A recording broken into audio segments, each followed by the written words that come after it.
Uncia.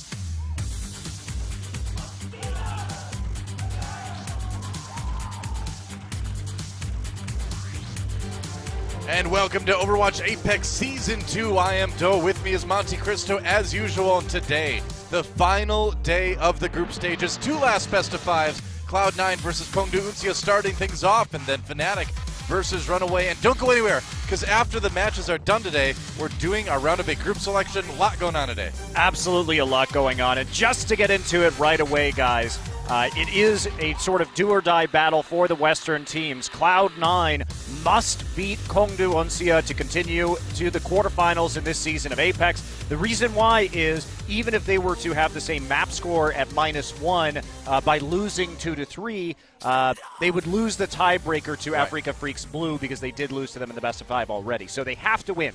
Doesn't matter what map score. And then in our second match, whichever team wins between Fnatic and Runaway will be the second team from Group D heading to the playoffs. So everything on the line tonight. Regardless of what happens, though, Kongdoo Uncia is through in first place in Group C. Yep, that's right. And both Kongdoo teams this season have been doing really amazingly. Kongdoo Panthera slightly better in terms of game score overall, but Kongdoo Uncia, I think, is right up there. I mean, it's going to be really interesting to see what happens in the playoffs, especially if these two teams end up meeting somehow. Yeah, and we have a lot of changes to rosters or to roles coming in today as well, as these teams fight for these last remaining playoff seeds, including starting with Cloud9. I was talking to Bishop, who's the trial coach for C9, on a great podcast that I do with Thorin called Oversight. I think I've heard of that. Check it out. So he was our guest this week, and he was talking about how they're trying to move Mendo more into the flex tank role and move Surefour off of that. They've been running a lot of triple DPS compositions, but it seems like they may be attempting to go more for a 2-2-2 style of comp tonight. I mean, I think it's good. Surefour, you know, we saw him, I think, bust out the Zarya in a more meaningful way back at the World Cup last year, and it just has never really looked great. I mean, he's been able to play it adequately, but to me anyway, he's never looked comfortable on the hero.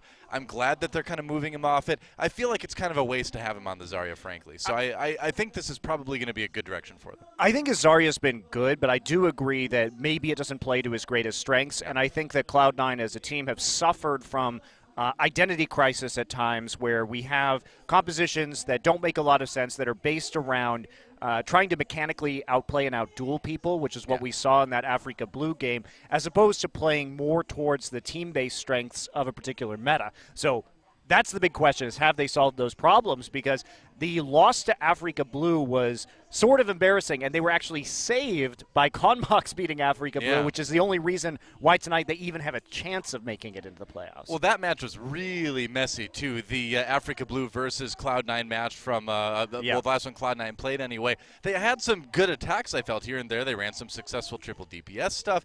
They had some decent 2-2-2 once in a while. They ran Pharmacy a little bit. But overall, you know, everything needs to be tightened up, especially, I think, on defense for these guys, because they got rolled pretty hard. And if that happens tonight, they've got no chance. You know? Yeah, it hasn't been about a lack of mechanical ability, right? Sure. It's been about a lack of communication, poor ult economy, taking fights that they shouldn't have, and playing more of a solo queue style. And coming together as a team is difficult, but if they are able to do that, they certainly rank up skill-wise as one of the better teams of this tournament. Well, I mean, with Surefour, Mendo, and Gods on the team, you've got Rib's been doing great too. I think Rib's has probably been their best player over the last couple of matches. He's been very reliable on the tank. So. Well, the point is they've got an incredible amount of mechanical skill, but like we've seen, I feel like we've said this about so many teams this season, where there's a ton of individual skill, but they just need to channel that into good team play. Yeah, and that's the problem, Doa, because Kongdoo Uncia has some exceptional team play, and overcoming them is going to be very difficult. Well, I mean, like Monty mentioned earlier, the theme for the night is win it to stay in it, basically, for our two best of fives.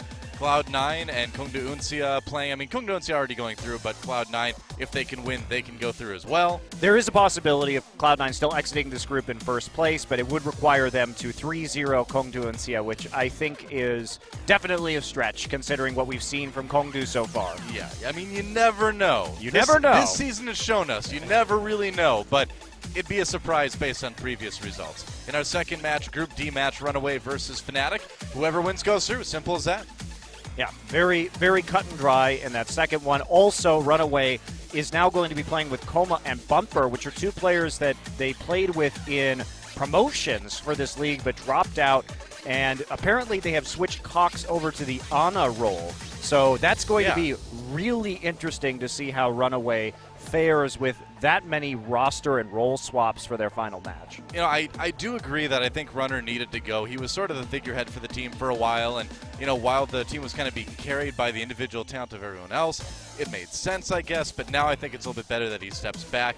Having Cox move to Flex, though, that's going to be interesting, because Cox was such a good DPS talent that it might be another one of those situations where you've got the right guy in the wrong role, you know? I'm skeptical that this is going to work. I think it actually does same. give Fnatic a pretty hefty advantage, at least when it comes to their comfort. Now, Runaway, though, it is worth noting that with a similar roster, they weren't running Stitch at the time in the promotions. They were on fire, won every single game that they played to make it back into Apex. So I think that the skill ceiling on that particular roster is higher. It's just a matter of have they gotten enough teamwork together with this particular lineup to win today. Also, I thought Shine was good. I'm kind of sad to see him go. I didn't think he needed to be removed at all, but you know, we don't know what's going on in that team house, so we'll see how it looks in our second match. But as we said earlier, Cloud9 versus Kongdoo Uncia, then Fnatic versus Runaway, our two best of fives, and after that, we're doing the group draw ceremony. So stick around, see what teams are going where in the round of 8. Should be cool. Yeah, that's going to be really fun. We'll describe that in depth a little bit more later. Yeah. But Kongdoo Uncia coming into this, we've talked a lot about Cloud9. These guys have been exceptional in exactly the way Cloud9 has not been, which is ult economy management and also just the teamwork, putting together very good flanks, having excellent positioning, setting up crossfires. It has been nearly immaculate from them, and I'm excited to see them play again. Yes, they've been playing a lot of triple tank with a Soldier or a McCree or a Tracer or a Genji, but they do so well in their planning and communication. We saw so much from them in their last match, too. I mean, we saw those great flanks on King's Row. We saw Dance pull out some great Widowmaker as well, even though he's been playing mostly the Roadhog lately and been doing very well at that. So both Kongdoo teams all season long, I've been feeling like are the total package in terms of the mechanical skill plus the really good team play. And, yeah, these guys are definitely shoo-ins to go very far in the tournament.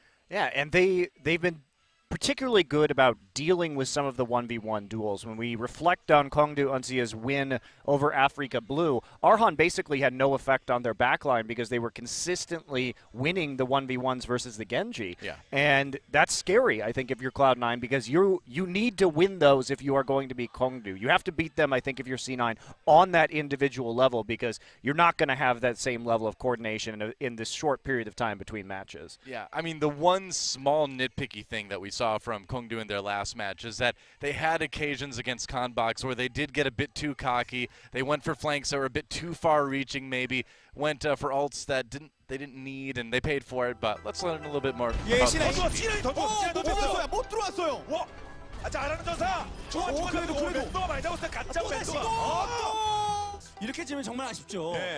feel disappointed that we lost. As much as they played well, I feel like we made a lot of mistakes and we kind of defeated ourselves in a way.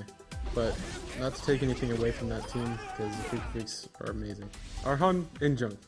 자리가 이미 다 만들어줬죠. 카드를 다 만들어준 상황에서 딜은 뛰어넘기만 했을 뿐입니다. 아, 부처. 네. 원래 이 선수가 이제 뭐 라인하르트 이런 거 많이 하다가 자리아로 넘어왔는데 더 전성기를 맞이한 듯한 느낌이네요. 판테라 있을 때는 라인하르트를 했었는데 제 자신한테 스트레스를 좀 많이 받았어요. 저랑 잘 안 맞는 것 같더라고요, 하다 보니까. 서브 탱커 자리아나 디바, 윈스턴을 다루는 포지션으로 운시아로 와가지고 좀 편안하게 경기했던 것 같아요.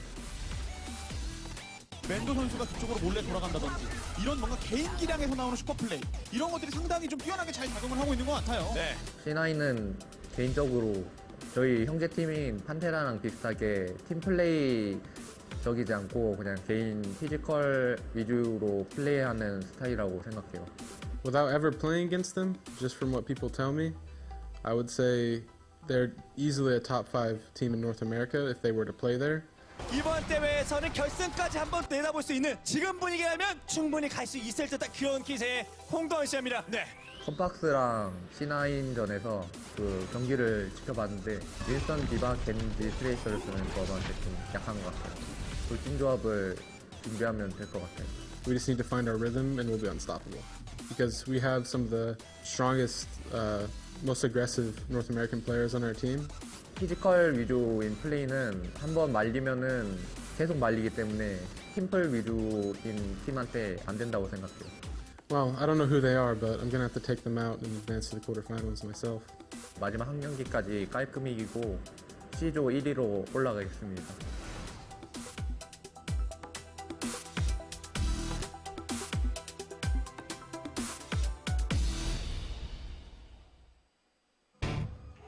Well, words from both teams, some bold words from both teams, and I feel like one of those teams has been backing it up. The other team maybe needs to improve on that a little bit. I like the fan the hammer we got from Sure4 right there. Yeah, well, hopefully we'll get to see more of that. Now he's moving off with the Zarya, and of course, you have to give Gods a little bit of attention, you know? The scalp region, I suppose. We could do a sick Uncle Fester cosplay, by the way. That would be awesome. Is so true. Yes. Well, wow, you actually just got him his next Halloween costume lined up right there. Like when I see anyone, Monte Cristo, I don't see people. I see cosplay. Oh, you do? You see costumes? You see Halloween costumes or cosplay? That's right. So That's the right. Uncle Fester, Adam's family. Yeah. I'll be Gomez if he goes as. Gomez? You grow a little mustache for that? I'll grow a little mustache. I'd like for to that. see that, actually. I think I can pull that off. Let's make that happen. That'd be great. I'm down for that. I'll be Thing. Okay, great. Yeah, I'll just be the hand. That's kind of the easy way. No cosplay required really for that. Just a hand. Just wear a black suit and black gloves. There you go. I'll and a sneak black around. mask, and it's just only your hand out. I'll just like have it crawl up people's shoulders. That won't be creepy at all. Well, Cloud9, again, a team that we've talked about with all that mechanical skill, but they need to put it together. They need to make a cake of team play deliciousness. So far, it's just been the chocolate chips, and those are delicious. And the baking soda, and you gotta put all that stuff together, you know. I mean, I was trying to think of ingredients that you could eat by themselves. So you could. Well, baking soda doesn't taste great by itself, I'm pretty sure. Well, there's cooking with Monte Cristo and Donuts. Coming soon, guys. You have to leave it in your refrigerator for a really long time first. Well, there goes my appetite for the next quarter century. Well, Kongdoo Uncia, again, a team that, like we saw Butcher say, is based on teamwork. And it's an interesting dichotomy, really. We've got the team that's very focused on the individual skill, the team that's focused on the teamwork. But these guys certainly do not lack an individual skill. No, certainly not. We've talked a ton about Panker on this roster and what a strong tank he is, what a great Reinhardt. Yeah. And their addition of Butcher, we saw them over the course of this season, giving a lot of those nano boosts over to his Zarya, and he's been a real plug-and-play player, as you saw in the interview, him talking about how when he was on Kongdoo Panthera, Reinhardt didn't really fit his style. He likes playing these off-tanks, and they play around him impressively well. Yeah, very true. Dance has made a great swap over to Roadhog as well. I miss his beard so much. I do, you know. I was missing it, and then I just looked in the mirror, and suddenly I had one. Like, wow, I guess that's what happens sometimes. The beard transfusion was complete. Just kind of Did you steal his beard, Noah? No, I didn't. I think the universe willed it to be there after he threw everything out of equilibrium by shaving it. The beard had to come back somewhere, and I guess I'm the recipient. If only the game skills came along with it. That's the only sad part for me. Well, it should be a great best of 5. I mean, no doubt. There's going to be a lot of action in this one, that's for sure. But, you know, does Cloud9 have what it takes to beat Kongdoo Uncia? That's going to be a tricky thing. As we can see, look at these lineups. Really, every player mirroring each other in terms of those most played. Yeah. Well, I mean, there's been a lot of triple tank that we've seen from these guys, Triple Tank and Soldier. It's been pretty common all throughout the league, but especially with these two teams. Cloud9, probably the team out of these two that's been mixing it up a little bit more. I mean, they mixed it up quite a bit, actually. And when it's most played, there's obviously a pretty big difference in percentage distribution between those. So don't fret. We will see a lot of variety, no doubt. I won't fret. Stop fretting, Noah. I see you fretting over there. Fretting is not in my plan for the evening. Watching a best of 3 on Nepal is, though, as we're going first. It's going to be our control map, and we'll see who takes that first one. So far, the Korean teams have done pretty well in the control maps this season. Yeah, and Cloud9's done very poorly. They're 0-2 on control thus far, and in their last match, they had a couple of instances where they had some pretty big communication issues and found themselves stepping off the point right as the other team had finished off the map. So they weren't contesting at the very end in some of these 99% scenarios, and it was not the best look that we've had from a team this season, to put it mildly. Yeah, both of the last 2 rounds in Lijiang Tower, they didn't even have anyone on there to force overtime. Similar issues with the payload on Nimbani, too. So a lot to work on for Cloud9. Let's see what they've been able to put together to face a team like Kongdoo Uncia. Time to get in the game.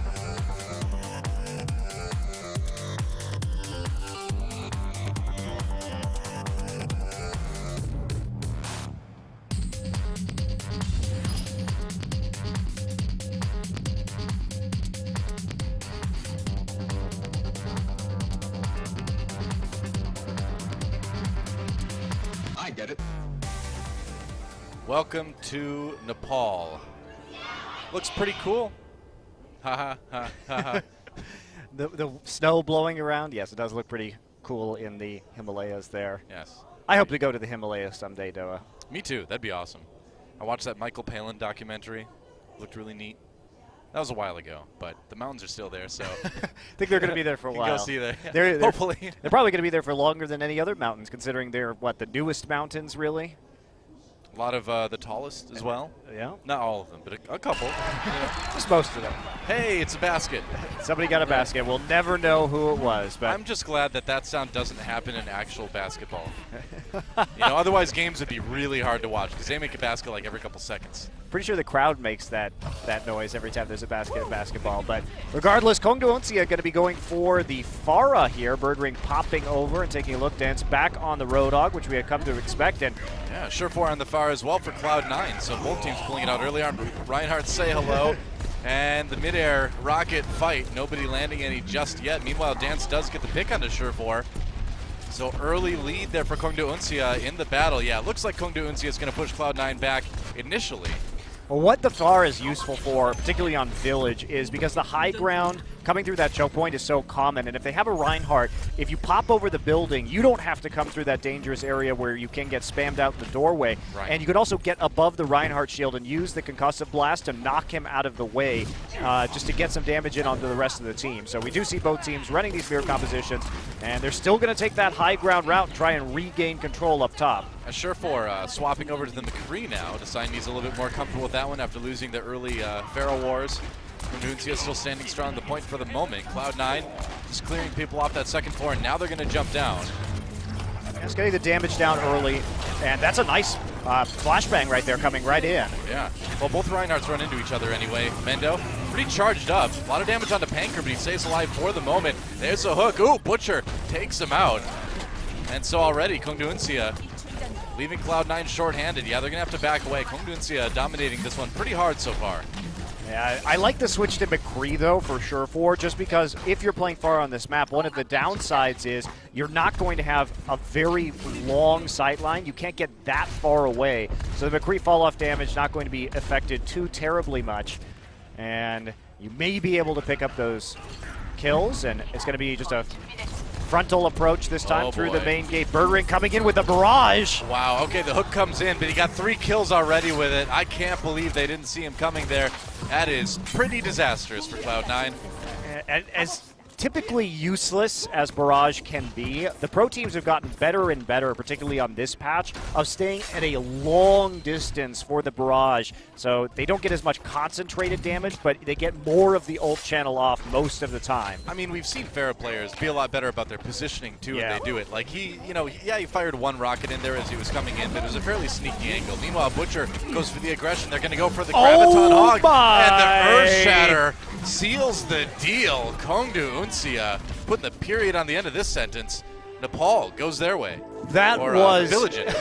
a disgusting wombo combo. Man. And this is the teamwork that we've come to expect from Kongdoo. Yeah. I mean, they know exactly what they have up. They know exactly how they're going to counter it, and they don't give their enemies any time whatsoever to react.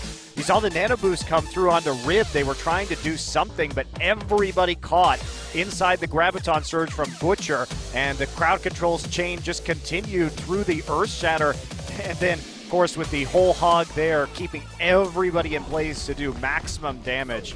Just a disgusting combination of ults from Kongdoo. I mean, you see people talk about teamwork in Overwatch a lot, but you rarely see it done as well as you see it done It's by just so Kongdoo. clean. Yeah. Like, especially if you the minute details, the Earth Shatter wasn't too early. They maximized the crowd control duration from the Graviton Surge. Very nicely done. Really beautiful stuff so far from Kongdoo and Sia. Second point now in Nepal. We've come to Sanctum. Bird Ring over on the Genji now this time. So they're going to go triple tank, plus just Bird Ring on the DPS. Surefour does pop Dance out of the Diva suit, though. Early start for Cloud9 looking pretty good. Although Lucid does get the return kill on the Gods. The point is unlocked now, so we'll see who can take it. Yeah, Surefour trying to use the long sight lines that you can get from this high ground over the point, but they still have to deal with this Genji. Yeah, Bird Ring's being so annoying. Butcher already has that nano boost. They like to give it to him a lot to get that Graviton Surge built up fast. There's a hook. Oops. Well, I guess he's almost got the ultimate anyway. Yeah, sometimes you get a little bit too aggressive, so they may be a man down as we see Cloud9 looking to attack. Only a nano boost available, but Surefour about to get that tack visor, and that's going to be key. Well, Mendo really close to the Graviton Surge, too. So they are ready to go. Butcher's back. got his, yep. Background, is he going to throw it in? He's going to do it. Waiting for that Diva to get out of the way. Surefour on the other side, meanwhile, got the tack visor out, has a nano boost to power it up. That's 4 kills for the Soldiers 76 on Cloud9, and they are going to be able to flip this point. Yeah, good read by Cloud9. They were anticipating the enemy Graviton Surge to be up because Mendo already had his, and he had not been nano boosted, unlike Butcher. So they move the Soldier around to the other side, make sure he gets that tack visor, set up a nice play right there, and they get the Graviton Surge out of Kongdoo as well. Birdring now going to switch over to the McCree. Okay. Making the swaps himself as well. Meanwhile, Dance on that Roadhog as we normally see him these days. Oh, goodbye.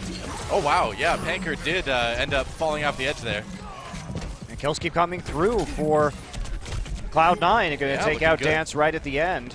So again, falling back at the right time. I'm not sure if this McCree is actually going to do what Kongdoo wanted to do here.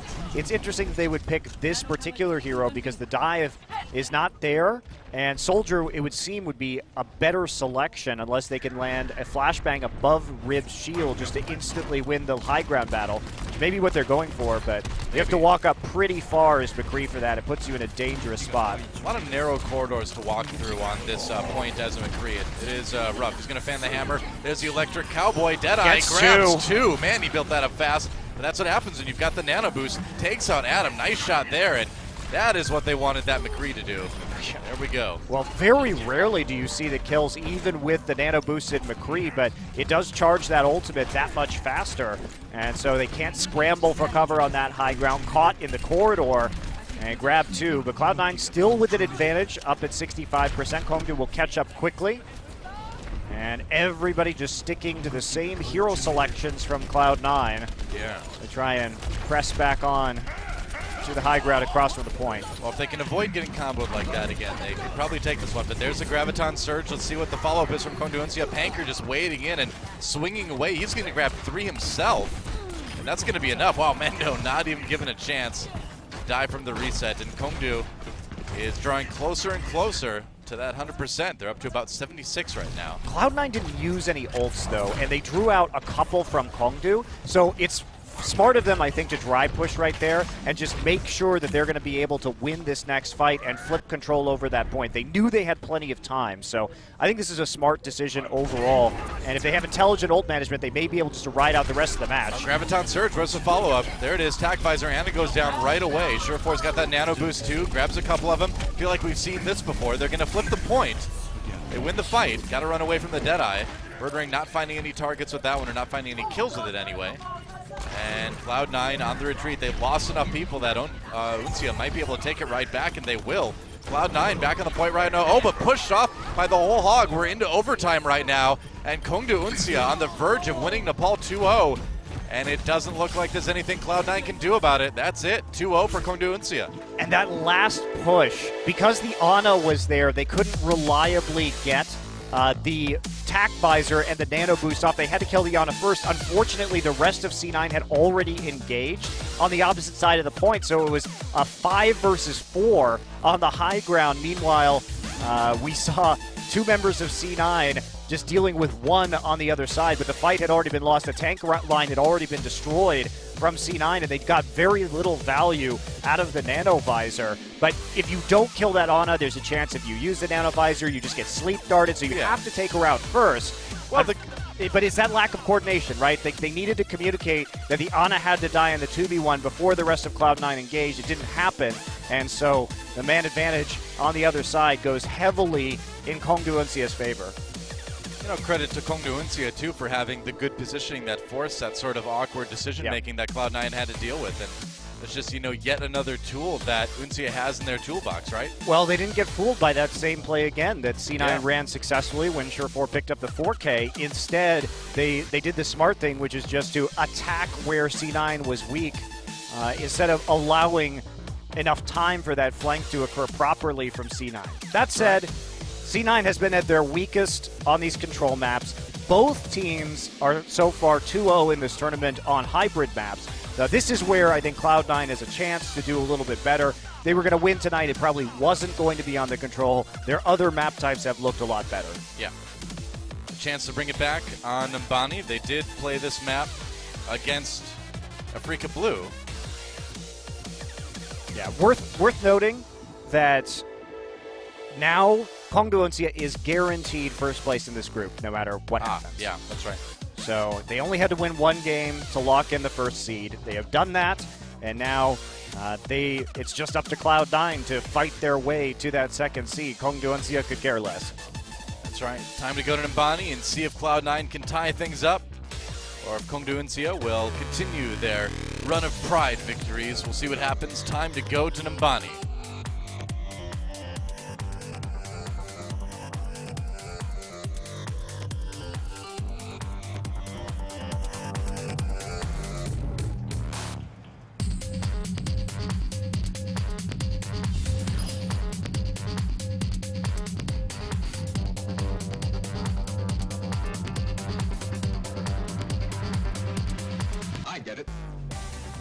Welcome to Mbani.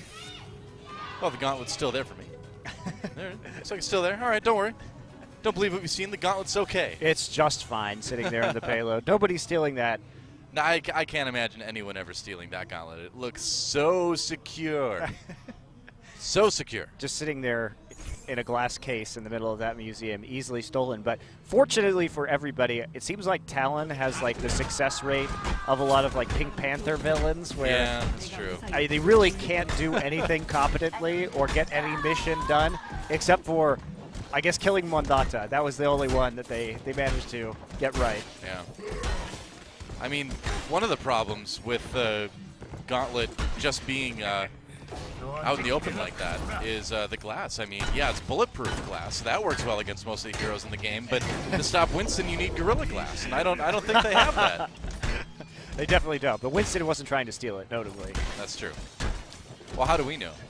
Maybe they were. That's the. Maybe he was just the secret. That's the sick character plot twist that's coming. Winston is actually a member of Talon. Winston actually becomes Doomfist. He recalled the Overwatch agent so that the rest of the world would get really angry. Well, we know in Blizzard games they love having good characters be corrupted and turn evil, so There is precedent. That's There is basically precedent. their only plot device, as far as I can tell with Blizzard. I wouldn't say that, but there is precedent. There's many instances of this thing happening. All right, well, interestingly enough, Cloud9 going to go for Pharah and Reaper right now with Gods on the Diva, so high mobility composition coming out for C9. Sure, if we're going to take the standard route. God's already on the point. He's getting quite, or Bendo rather, going to pick up those early kills, and man, they just bust through that Torbjorn. This is really similar to what they did against Afrika Blue, actually, in their match. They steamrolled Point A with the Pharmacy, and I don't believe they were using the Reaper at the time, but the results were the same. Yeah, it's a good read. I mean, the Torbjorn going to have troubles against that Pharah. Easy to take out that turret, even though it did desuit the Diva. And the Mendo got onto the point and in the face of Dance nearly instantly shutting down the Roadhog. So very fast cap. I'm really surprised, actually, that Kongdoo Uncia wasn't more prepared for the Pharah Mercy, since that's exactly what Cloud9 used last match on this map. And they just didn't have that mobility, right? You're running the Zarya, Reinhardt, and the Roadhog. It's tough to reposition quickly to deal with the Winston, Diva, and Pharah. Sure enough. Sure, 4 off to a great start. On the Pharah now, trying to get the back lines a little bit, scatter people. Concussive Blast going right after the Ana. And Lucid in a little bit of trouble before he runs for cover. He's okay now. Surefour still. A little bit of boosted damage. Trying to finish off. Oh, wow, that works. Okay. Very nicely done by Surefour. Great ultimate barrage just to clean up those last couple of kills. Birdring on his own and running for his life right now, but it's not going to work. Can't run away from those explosions. And this has been a very efficient and fast push from C9. Yes, it has. This really is looking a lot like their push against Afrika Blue on this map from the last match. I'm surprised it's happening this way against Kongdoo Uncia, but you got to credit to Cloud9. They really have been looking good on offense on Numbani lately. Yeah, they gave the Nano boost over to Dance now on the Roadhog, just trying to get the damage that he can, but he doesn't find a good opportunity to use the whole hog. Gets taken out by the self-destruct from Gods' Diva. And Kongdoo just getting rocked here on Numbani. Looks like Surefour went a little bit too far up there. Adam has the resurrection, but not going to use that. Just wait for Surefour, considering this push has been lightning quick already. Yeah, no kidding. And the whole hog still there for Dance alongside the tack visor, but they're not looking at an overwhelming ultimate advantage, especially since 2 ults are about to come online. There they go for C9.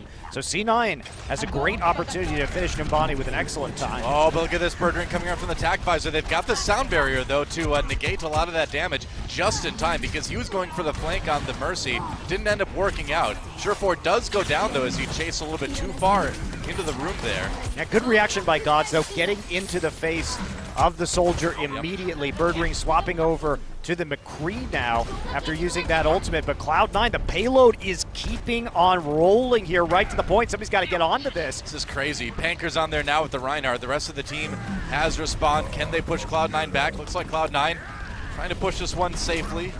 Backing away. Gods will go down pretty soon there. Oh, there's a Graviton Surge. Okay, so this is going to be a one fight for Kongdoo Uncia.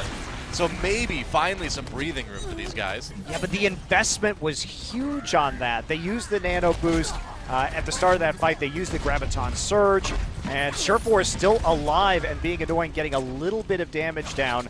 Now C9 gonna have to push for quite a while though, but as long as they're patient, they can work their way back up to 6 ultimates. And we saw more discipline on some of these pushes from Cloud9 in that last map where they weren't committing ultimates, they were communicating well.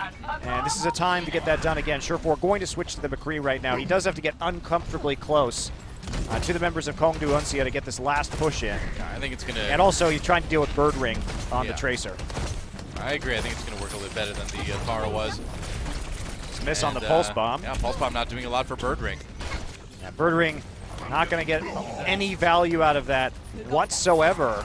Oh, Panker goes down without the Reinhardt. That's Cloud9's time to charge in. Graviton Surge used. Sound Bear for Kongdoo Uncia being negated pretty quickly. Gods gets a kill on the Butcher as Mendo wades in there. Surefour looking for victims on this McCree now. The payload still not moving quite yet. They have to deal with that whole hog, and they have to deal with Birdring on that Tracer, but now finally it's starting to go. Panker comes back, but he's kind of on his own. Looks like Cloud9 though the not... hook onto Mendo. Yeah, not together enough to handle these respawns. Hook onto Mendo causing huge problems for them. But again, Cloud9 not really committing very much at all. They used a Graviton Surge, couldn't get the payload, but they're coming up on 5 ultimates, Doa. And that's going to be great for them to just shove this straight to the end of the point. Kongdoo has had to be far more committed in terms of ults to this defense than Cloud9 has on their attack. Yep. That's right. Cloud9 with about 2:40 remaining on the clock for this offensive round. Plenty of time for a couple good pushes. They're going to pop the Deadeye. There's the Electric Cowboy coming in. Going to go right through that Reinhardt shield. Ooh, he got charged. Didn't quite get the kill, though.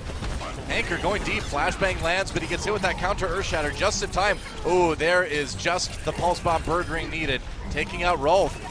And it looks like Kongdoo is going to be able to push this one back a bit. And that was not the play Cloud9 needed to go for. First off, we have to look at Dance's positioning. He was underneath the balcony, knowing they were coming through the high ground. So with the Roadhog, was able to get fire into their backlines immediately. Plus the combination of Panker and Butcher. They saw the Deadeye coming in, Electric Cowboy used, and that meant, oh no, because they didn't have an opportunity to really get any kills because the Zarya bubbles were so perfect with the Deadeye, even though Rib got the charge. Can I just get an Overwatch emote of you saying, oh no, like no. that? Oh no! I'd love to just be able to do that in game. Blizzard, please.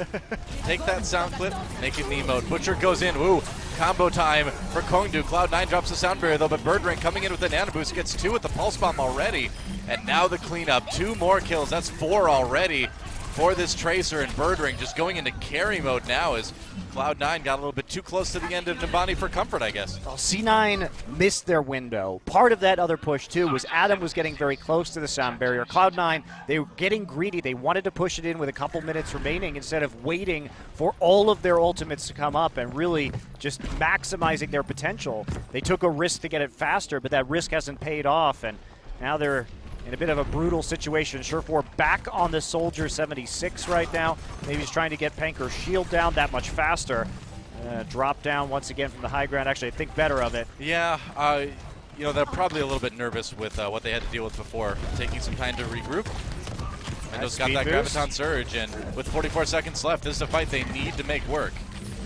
This is it. Do or die for Cloud9 as they try to finish Nabani with 3 points. 2 right now, struggling on point C. They do have a big ult advantage, and that's not going to be an Earthshatter they wanted. It got blocked. He threw a good Fire Strike to the middle of it, but it wasn't enough damage to really stop Kongdoo Uncia. Mendo does get the kill onto Bird Ring, though. Really good to get him out of the way. Rib with almost no Reinhardt shield remaining. Lucid has that sound barrier, trying to get her on the back for a nice leap dart. Oh, wow. Panker comes in with the big Earthshatter and the nano boost damage. And Cloud9 going to be routed, and that is going to be the end of this one. Cloud9 going to be almost impossible for them to finish at this point. Surefour tried to come around with the tack visor. Oh. He's actually getting the damage done. I may have spoke too soon. That is a huge flank from Cloud9. Last minute hero move from Surefour, but can they get the payload there? It's so close. Dance is going to get it 1.5 meters. So close right now. Surefour with the clutch tack visor right at the end to pick up those kills and to chase Dance back onto the point. They've got to fight the respawns now. Mendo comes into the Graviton Surge, just trying to get them far enough away that they can push the payload, but it doesn't work.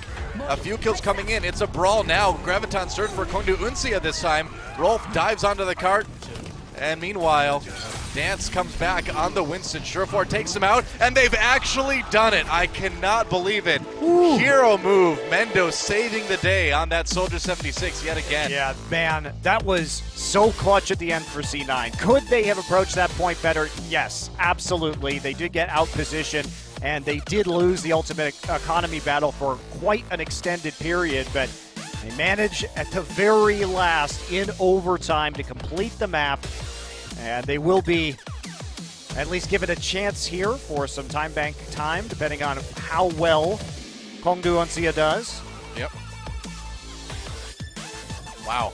I am really impressed that they were actually able to finish that. That looked like a near impossibility, but it's hard to count a team out when they've got talent like Cloud9 has, and now Kongdoo Uncia faced with the task of equalizing in points. Now, we talked a lot about the match between Afrika and Cloud9, the last best of 5 that they played. Cloud9, yeah, they did kind of roll through Nabani offensively, but they also got rolled defensively too. So I think this is going to be the real test of Cloud9. They've looked good offensively on this map before, but can they do it defensively?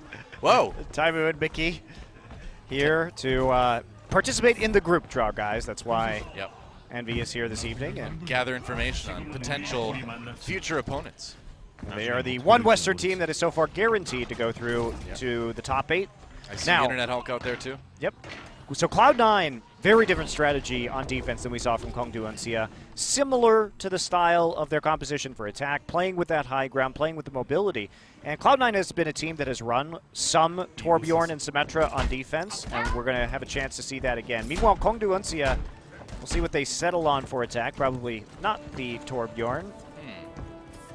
And it will be the Soldier. So this is a composition that does very slow pushes, but they are going to have a hard time shutting down the mobile members of C9, and they don't have great Torbjorn turret killing capabilities. That's going to be interesting. Looks like they're going to the second floor to start things off. That's where you would normally see a comp like this head. And Cloud9, got to be ready for this. Adam on the Torbjorn on the opposite side of the point as they come through. Dance gets a hook, brings in the Diva. Gods nearly popped out of the suit, but he doesn't stay in it. Looked close, but he did get desuited. Trying to hide behind the payload now as Kongdoo Uncia just handles the turrets, handles the Diva suits. Now they got to start handling the players on Cloud9. Surefour dealing with Butcher though. Kill on each side. Kongdoo Uncia is on the point right now. Murdering, trying to fight off the Genji. He gets Mendo right as the Dragon Blade comes out.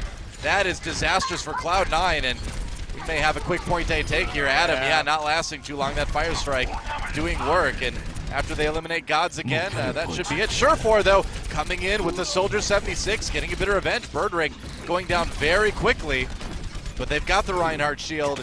They're still building that control meter. I mean, there are 2 people on the point right now, but looks like it's moving up finally, and this will be the cap here for Kongdoo. Well, I don't know. Cloud9 back again. That delay gave them enough time to get the respawns there, but they're going to drop the nano boost onto Panker to try to turn things around again. Cloud9 still desperately trying to hold this point A. There's a pin onto Gods. Panker still has that Earthshatter in reserve. Nano boost now going on to Mendo on the Zarya, and Gods coming from behind, being pretty sneaky on that Zarya, honestly. Hard to take out. But it looks like they've nearly got it now. Yeah, there we go. The payload rolling, but Cloud9 defending that longer than I thought they could, frankly, with the way that started. Yeah, they bought another 30, 45 seconds off of the push, so not too shabby. And they're not going to really sacrifice that much time because they will be able to reform their defense pretty quickly. Problem being, though, is that Kongdoo Uncia was able to get an immense amount of ult charge off of focus firing the members of C9 as they trickled into the point. So Kongdoo Uncia are going to be sitting pretty here, and Cloud9 probably going to have to capitulate on the next couple of battles. Yeah, they may have to give up a lot here on Street's phase. Self-destruct used by Gods, and now Soundbear for Kongdoo Uncia as they go on the offensive. Hackvisor ready to go. Earthshatter comes in. Birdring, though, not affected by it.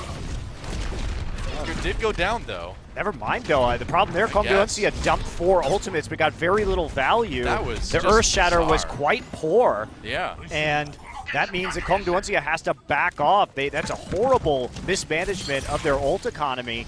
And now Cloud9 gets a bunch of ults for free out of the member of Kongdoo Uncia. This will really help their defense. So Graviton Surge, Cloud9 looking to capitalize on this with some kills.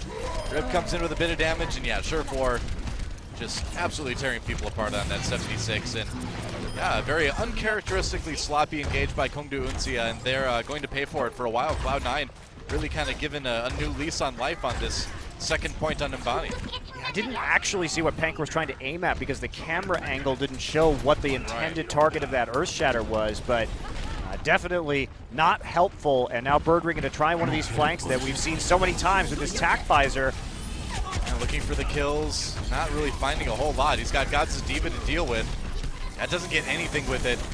2 ults coming up with nothing for Kongdoo. Well, Cloud9 still pushing that payload, but now the Graviton Surge comes in. Sleep Dart onto Butcher, but he's woken up again immediately. Panker waiting in, doing some damage with that Reinhardt. And looks like Cloud9 is finally going to have to, well, maybe give up some ground. I don't know, these fights have been a bit sloppy, but Cloud9 managing to hold for the moment. See how long anyway. Yeah, how long they can. Now the payload's going to be rolling again. Wow, so the fight started with both soldiers being nano boosted during their tactical visors. Ends up with that not being a particularly significant play, but waking up Butcher on the Zarya really didn't do Cloud9 any favors and allowed Kongdoo Uncia to push forward and win the engagement. Yeah. It's one of those panic sleep dart things where you just hit it. The team's not ready for it. As is, though, Kongdoo Uncia pushing that payload farther. Down to the second to the last corner here on point C. Some LCUs, there's a self-destruct. And gets wow, a kill. Dance. I'm actually really surprised by that. Dance goes down. Kongdoo Uncia short man push. They're going to have to back away. Nobody else dying though. No split spawning here. Kongdoo Uncia moving backwards as a unit. They didn't commit anything. They're moving to 5 ultimate status, so they may be able to get a nice long push here towards the end of the point as long as they don't totally botch their ult economy like they did in the Streets phase. Yeah. Payload's moving. Cloud9 has to try to stop it now. Anchors with the Earth Shatter. He may just try walking past Rib, but he goes for the charge. Sound barriers for both teams right now as Surefour comes in with the attack visor. He's going to take a nap, though. Wait for it. Wait for it. There we go. Okay, Mendo coming in with the Graviton Surge. Cloud9 trying to win that defensive fight. And it looks like they're getting the damage done. Yeah, that's gonna do it. Lucid sticking around a little bit longer, but Cloud9 does stop the payload for now. Sleep Dart was good, but it was too late, and the value had already been gained from that tack visor. And again, Kongdoo Uncia not coming up with much despite dumping all of their ultimates into that engagement. We were looking at the side with Surefour's flank, so we didn't see how the sort of main body of the fight played out, but Kongdoo Uncia doesn't get a lot, and somehow C9 have another opportunity to hold right here. Oh, that was a great Zarya shield on Reinhardt. They saw McCree coming down, they saw Birdring trying to flashbang that prevented it. Butcher, though, with the Graviton Surge just roasts Rolf. Cloud9 with a couple kills, though, in the back line, so...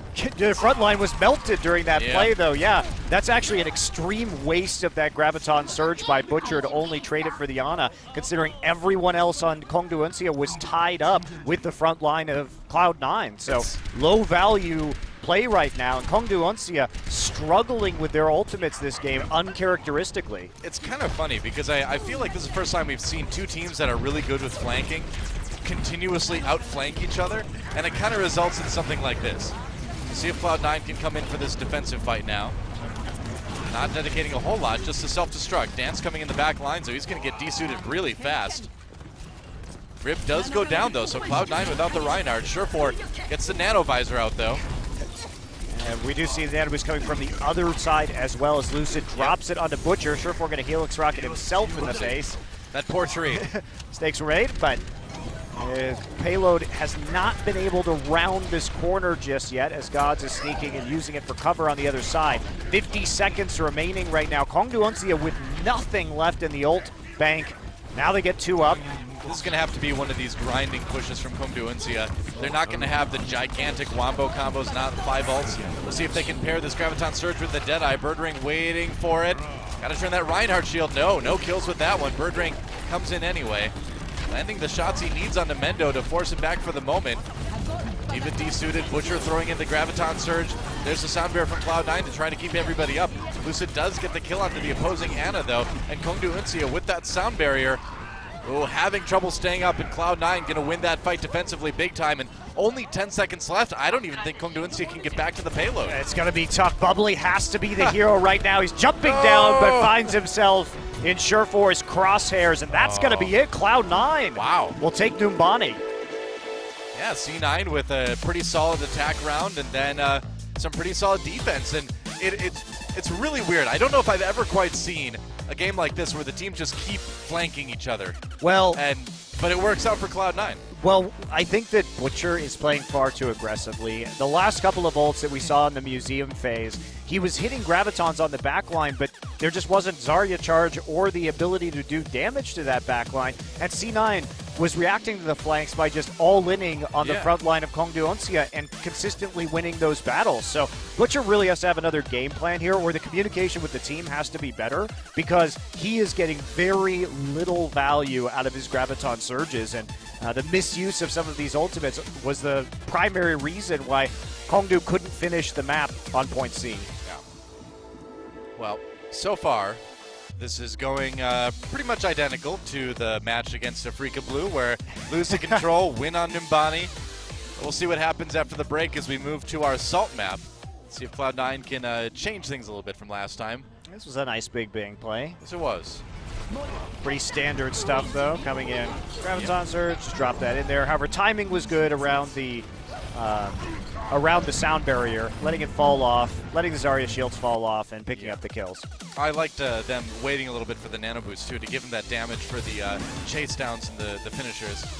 Worked well, 1-1. We're all tied up between Kongdoo, Uncia, and Cloud9. Uncia already through to the round of 8, but Cloud9 still with a chance to get there themselves if they can get the win. Don't go anywhere. We'll be back to find out right after a short break. Don't go anywhere.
Welcome back to Overwatch Apex Season 2 with Doe and Monte Cristo, and there are our Africa Blue representatives. And we will see a lot of players from a lot of different teams in our group stage drawing ceremony right after the matches are done today. Should be fun. See where everybody winds up in the quarterfinals. It's always a good time. Last time it was super fun to see Rogue picking Envy, and of course that will all be translated. The players will be given interviews, so definitely want to see the trash talk that can result from some of these group draws. Ah, the fateful Envy pick. Yeah. Didn't work out so well for them. You get to today. see history be made in these shows, guys. You can't miss it. Well, Cloud9 tying things up on Nimbani. Oh, God, don't look at me that way. Oh, hot and bothered. Oh my, rib. Well, Cloud9 tying things up on Nimbani. But now we go to the assault map. And like we said, against Africa Blue, they lost the control map, won on Nimbani. Now they have to change things. Now they have to win on that assault map. Well, they don't have to win, right? You can They still should win by probably win on the escort assault and map. hybrid. If you can still win a best of 5 that way. Both teams have split their assault maps 1-1 so far this tournament, but as good as that was from C9, I think that a lot of that came down to Butcher's really bizarre flank and graviton play, done quite poorly without the follow-up with the rest of his team. And the value that we saw C9 getting out of their ults at the end of that last push was significantly greater. But Kongdoo, when we've seen them play well, it's been Birdring playing the flanks, right? He's been the one there with the tac visor, cleaning up teams. And it hasn't been Butcher. Butcher needs to, I think, retool, stay in the front line, not tunnel on the supports like we've been seeing, and they need to go back to that ult economy that won them game number 1. Well, see if they can do just that on Temple of Anubis. A battle to take the lead in this best of 5. Let's get into the game and see who takes it.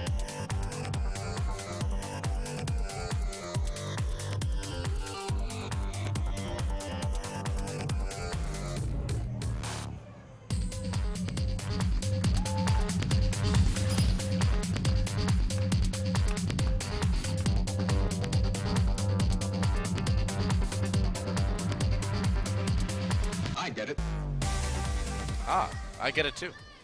I like my crates to wear suspenders. I think it makes them look nice. It's got to keep those crates together. That's right.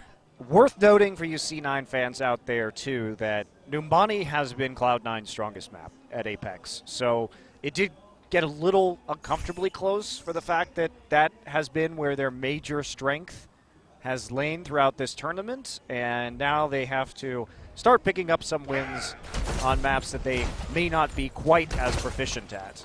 True enough. Cloud9 on the They should offense avoid first. King's Row against Kongdoo as well, because Kongdoo Uncia has been great on King's Row. And you don't really want to let them have that map as we see the defense starting here. It will be triple tank in May. This is something we would normally see out of Kongdoo Panthera, actually. This is a composition that I would expect their sister team to play, not necessarily Uncia, so... I mean, I feel like we've seen it a bit from Uncia as well when they really want to hold something. Like, I feel like we've seen this on King's Row, if I remember right, as well. We've seen the Birdring May in the past. Yeah. But usually that's something they resort to if things are going badly, rather than start off with. So it is a bit surprising to see him begin with it. Mendo going to be on the Widowmaker. It is going to be a triple DPS composition for C9. Okay. With a dive comp. So, of course, we've seen this a lot on Anubis A, but this is really bad for Kongdoo because they don't have an answer to the Widowmaker or to the Pharah. Like, they just can't deal damage from long range. So this should be pretty easy, actually. The rock, paper, scissors comp game has more or less been absolutely won here by C9. Yeah, just gotta land those shots. Mendo doing a good amount of damage early on already. Cloud9 on the point. Like you don't even have to get kills. You just chip them forever. Yeah. Like, who's going to kill everybody? Okay, they're going to like Lucid. Yeah. All right. Well, they did take out Shipward Rib, so they are bringing it back a bit now. Mendo has not gotten the kills on this Widowmaker that I think they were hoping he would, but he has done the damage. So it is a bit on the rest of Cloud9 to finish off those heroes as well, I suppose. I mean, that was, I think, a positional mistake by Surefour. He went in very far into the left click range of the Zarya, and they could just continue to chip away at the members of Kongdoo, and they didn't actually end up accomplishing that. Now Dance gonna eat a headshot from Mendo, however. Barrage comes in. leading to a lot of kills for Cloud9, and this should be a point they take now. Positioning by Surefour. He was positioned directly over the Winston shield dome so that there wasn't going to be a chance for a lot of direct damage to come down. Nobody could get underneath him in order to stop him from that barrage. So C9 rolls through this first point. Yeah. Mendo, is he going to stick on the Widow? No. It goes to the Reaper instead, trying to get down and dirty in those front lines with the tanks. Has to be careful of Roadhog hooks, but he'll be happy that Butcher is swapped to the Winston. Oh, yeah. Gods, meanwhile, still on that Genji, saving that Dragon Blade to use on this point, which may come in very handy. No nano boost, though, crucially. Yep, that's right. Still a pretty good ult by itself, however. Lucid in a little bit of trouble. They have to drop the sound barrier to try to keep people up. Gods just going to wait for that. Yeah, Dragon Blade coming up as the barrier goes down. Looking for some kills, finds one onto Birdring. Bubbly goes down as well. Kongdoo in a little bit of trouble. Cloud9 losing some low health members, but if they can deal with the respawns, they can do well. Barrage coming in to take out. Oh, he Dan. didn't quite get him. Turned away a bit too early. He turned just a tad too early. Yep. Thought he was going to get the kill, but the damage reduction from the nano boost preventing the barrage from being successful. Rib's going to have to swap here. He needs to get onto the Reinhardt. And that's what he's going to do. Winston, not so useful as your primary tank on that second point. A lot invested. Res was used. Everybody going to reset that ult economy. Birdring going to be matching the Pharah. Cloud9 still going to stick with that pharmacy. Still no Ana, as they're going to just try to come into the point, see what they can do, maybe just charge up some ultimates. They've got the sound barrier, but I doubt they're going to use it for a push. Not this push yet. Yeah, lots of switches coming in from C9. Surefour going to be the only primary DPS hero right now. Gods doesn't land the hook. Needs a bit of health. Taking a decent amount of damage to Butcher on that Diva, though.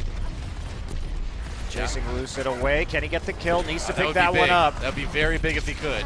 Finally does get it. Ana out of the way, but Gods falls for the Cloud9 side, so still going to be fairly even. Now it's Pharah Wars. Birdring versus Surefour. Surefour starting things off a little bit low. Yeah, they're going to have to back away after Dance got the kill onto Adam. Yeah, it was kind of the end of it. But the kills keep rolling through on the point, and actually Surefour has zoned him out, so it's going to take a while. He's going to return with the rest of his team. Birdring going to rain some rockets in from afar, and it's just not enough. It was a good zone. They thought they had a man advantage, so taking the enemy Pharah out of the fight looked like it would have been a good idea. Unfortunately, cleanup wasn't there. He may have needed to turn back just a bit earlier to help out, take out those tanks. I mean, at the end of the day, you've still got those ultra-fast respawns to rely on as a defender, so you can be a bit more liberal with how far forward you move, I suppose. Mendo, for an opportunity to use this Graviton right now. He's going to use it early. Just drop it right at the feet. Surefour has the barrage ready. A little bit of that damage gets blocked, but not before Cloud9 picks up 3 kills. Sound barrier for Kongdoo Uncia. Yeah, late. Not really doing a lot. There's one mid-air shot for Surefour. Gods gets a kill into Birdring, though. Not going to need any more. And now Bubbly in a lot of trouble. There goes Lucio, and Cloud9 building a lot of control meter here. Self-destruct blocked by Ribs Reinhardt shield. Dance comes back in with the nano boost. Almost 2 ticks on the control meter so far as Adam tries desperately to keep everybody up. He's got the res. He's going to use it. Cloud9 still with everybody on the point for now. They do take out Dance. 2 ticks taken on the control meter now. Bubbly goes down almost immediately. No annoying Lucio defense for Kongdoo Uncia this time. Oh, they may have this one. Can't quite get the Tracer, though. She gets the Mega health back, trying to track down. Oh, Sleep Dart. Sleep Dart not going to allow them to actually kill that Ana. They may be losing control. Well, Birdring killed Rib, and without the Reinhardt, it's going to be tough to finish this one off for Cloud9. Lucid staying alive on that Ana and certainly making a difference. Rolf gets a kill onto Dance in the end, though. Cloud9 having to retreat. They were so close. They did get 2 ticks, though, so if they can win another big fight, they should be able to take it. Had Surefour been able to take out the Tracer, that may have been the big difference there, but Birdring living with such a small amount of HP, able to get the health back and then loop back around onto the point. Right. Now, everything has been reset again, but Cloud9 coming back with a significantly stronger ult economy. Kongdoo is going to have to hold this with just a nano boost. Meanwhile, Rez already back up for Adam. I was going to say, with the fact that Rez is up, this one's looking good for Cloud9. They drop the Graviton, surge barrage onto Panker right away to get rid of the Reinhardt. Sleep Dart onto Surefour, though. Fair's going to take a nap, but things are going well for Cloud9. Meanwhile, Butcher gets the nano boost to try to turn things around again. Rib does go down. Adam waiting for it. He's going to use the res to bring it back up again. Trying to keep people healed as Anna, or as Mercy rather. They do keep Surefour alive, and now the great Lucio chase begins. Bubbly, though, not lasting too long. Cloud9 nearly getting that control meter building again. Just got to deal with Birdring being elusive on that Tracer, but he finally does go down. It was enough time, though, for Butcher to come back on the Diva. Dance with the whole hog. That's a lot of damage, actually, before he finally gets taken out by Rib. Man, Kongdoo being so annoying with these respawns. There's the sound barrier. Desperation from Bubbly. Graviton Surge again. Control meter nearly there for Cloud9. Another long, long fight on Temple of Anubis. We see quite a few of these. The great Lucio HUD continues. They can't quite get him off that column. You know those Monster Hunter games? I've heard Lucio's the final boss of all of them now. It's impossible to kill. Another barrage up for Surefour now. Is he going to have an opportunity to use it? Self-destruct goes down. He gets the kill onto Surefour. And C9 man. can just barely not do it. They have to retreat. Oh boy, it has been so close on a couple of these occasions, but it will fall back down to 2 ticks. C9 once again going to come in with a heavy ultimate advantage. Lucid swapping back to Ana.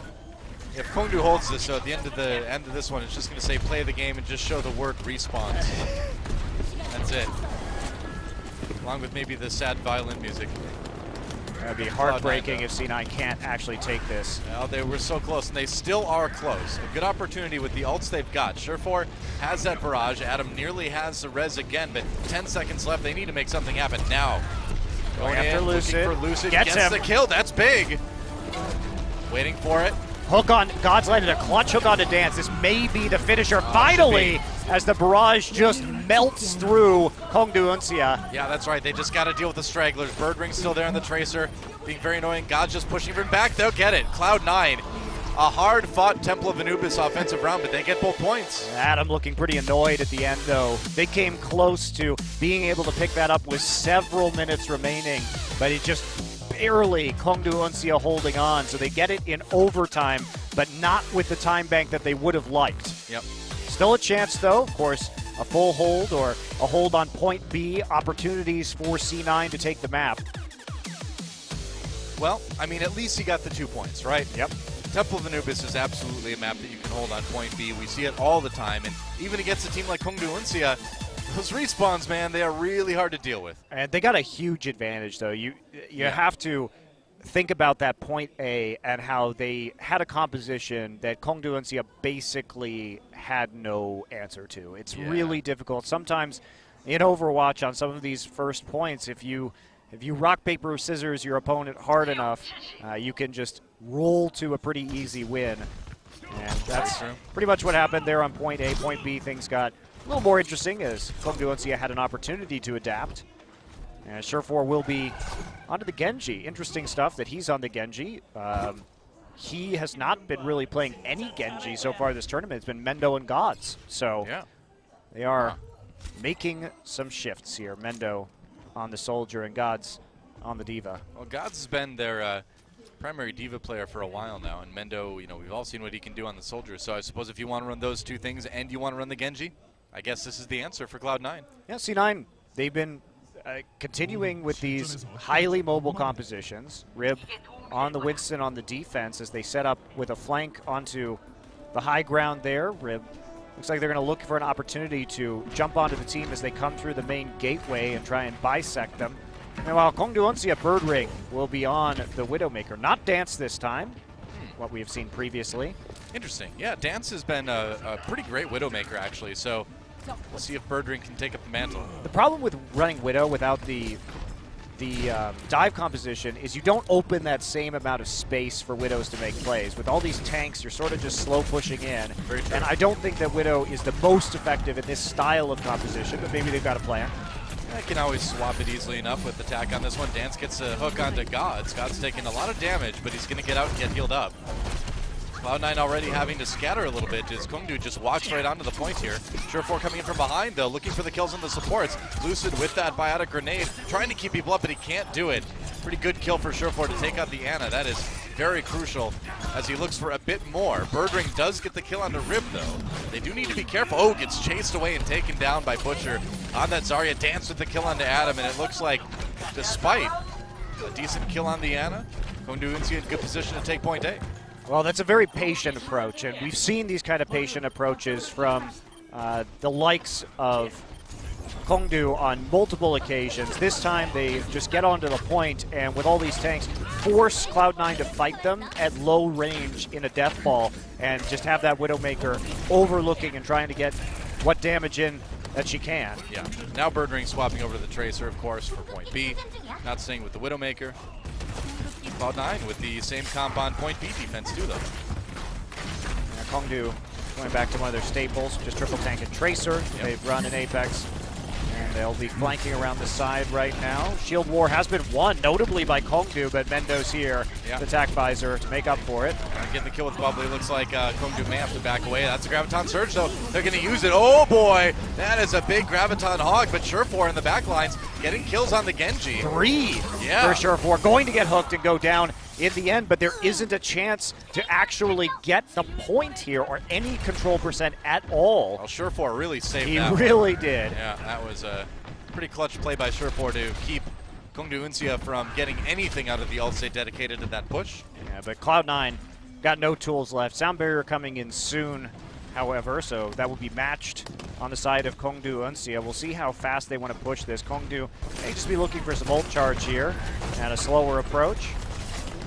So they're going to try and charge up their Zarya shield and some of the spam that's going on the point before they take the route through the temple on the left side. Sure. Birdring being sneaky. They're on the point right now, going in. Okay, Gods gets pushed away just a bit. Look how meticulous these approaches are from Kongdoo. They're really good at slow pushing. Yeah, they are. Cloud9 drops the Sound Barrier. Time to defend here. Birdring coming in, looks for the stick. Gets it, but not enough damage. That was the Zarya shield, I believe, that blocked a lot of that damage.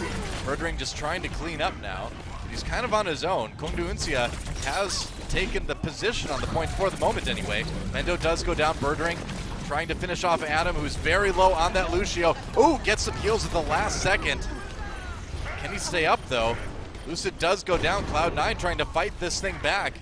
Kongdoo Uncia drops the Earth Shatter, though. That's going to be a couple kills on their side. And Cloud9 losing a lot of ground here on point B. Yeah, they are, and you can just see using that Reinhardt to push out, but they are going to re-engage now with the help of the self-destruct and the Diva respawn. Everybody off the point now. It looks like C9 will hold for the time being, but Kongdoo didn't invest very much. Bubbly actually nearly has another Sound Barrier, 75% after that extended engagement. So Kongdoo, again, still looking strong. Cloud9, they've shown they can do work with the Nano Boosted Dragon Blade, but they're going to have to do it again. Yeah.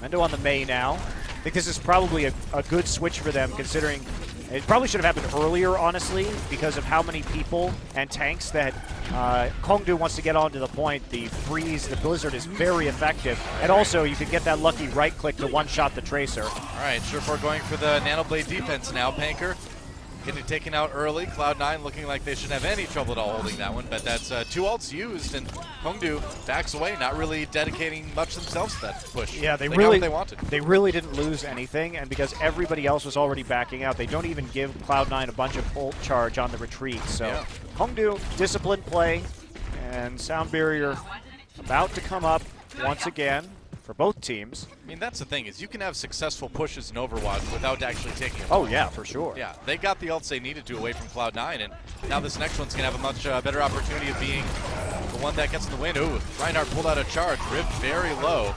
Gets taken down. Good start for Kongdoo Uncia. Cloud9 drops the Sound Barrier. Kongdoo responds in kind. Looking for a stick maybe. Rolf a little bit low. Oh, can't finish him off with a melee though. Rolf gets the heal. Oh, but he finally goes down. Kongdoo Uncia winning this fight pretty handily so far. Birdring taking out both supports as Rib finds himself kind of on his own. Earthshatter comes in, but no way to really capitalize on it. Gets hit with the sleep dart during the charge too. So Kongdoo in firm control of the point right now. They just need to dislodge Mendo to get the control percent building again, and it's so annoying with that Mei. Mendo has the blizzard. He's going to use it. Kongdoo has to back away. They have to avoid these respawns now. Dance alone on the point. He may not make it out. Gods with just 6 hit points before he recalls and gains them back. Birdring with the kill on the Rib again as Kongdoo, they're not giving up quite yet. They responded to that blizzard really well, and they are still winning this point. 2 minutes remaining in the time bank, too. They could have a much bigger amount of time going into this if they can complete it. And it looks like they are going to do it. It's going to tick up 1 member remaining, but it is the Diva. How many people can C9 get onto this point? Got the Tracer back on there with Gods. Lucio barely going to not make it as Dance drops the whole hog to push him off. Man, can we appreciate Birdring's tracking for a moment on some of these heroes? Watching him play that Tracer and the flicks he was able to get to clean up members of C9, pretty astounding on that point B. Well, that's a big win for Kongdoo Uncia. They finished that one with 1:42 remaining in the time bank. Meanwhile, C9 has 0, so it's going to be tough. It's definitely going to be tough, and this is where, if you're C9, we've seen them run Symmetra Torbjorn. Do you go for one of those all-in defenses? I think you have to. I mean, if you don't, you lose the map, so I feel like you have to go all in on the defense either way, but nope. All right, like the answer is no. They will be back with the Winston, Diva, Genji that we've seen. So they are just going to do the same style of defense. They were not very successful against that slow push that we saw from Kongdoo Uncia. Yeah, I'm a bit surprised because, Surefour, he got roasted pretty quickly by the Zarya on the Kongdoo side. Maybe they were anticipating that the Widowmaker is going to come back, and this time that Widow may be marked by Surefour. Try and pick her off while the slow push is happening, because that's the vulnerability, is the Widow is left for a long time alone in that backline, and nobody can really help her once they get onto the point. True enough. Kongdoo, though, not bringing the Widowmaker. They've got Birdring on the Genji this time. Going for that double DPS of Dance and Birdring, Tracer, Genji. Yep. Going for the dive comp. So dive comp versus dive comp more or less here. Dance peeking around the side, looking to see find something, but not going to want to be finding that Diva. Yeah, you can play it safe and just gain a bit of ult charge. Birdring, meanwhile, charging across, gets a kill on the Mendo. That's a really good start for Kongdoo Uncia. Birdring gets 2, actually, tearing C9 apart, and already this defense getting very desperate for Cloud9. Gods and Surefour managed to pick up a couple, but Dance is just cleaning up on this Tracer. Yeah, the initial kills giving a lot of power over. Surefour getting next to no damage down as he falls to the Diva and the Genji from Kongdoo Uncia. And this is so desperate at the end. Mendo does get Dance. He's the last one alive on the point. He's the only hope for this team, but there, Panker jumps in on the Winston. Well, okay, we're all back again. Wow, Cloud9 getting some respawns there. Adam being annoying on the Lucio as well.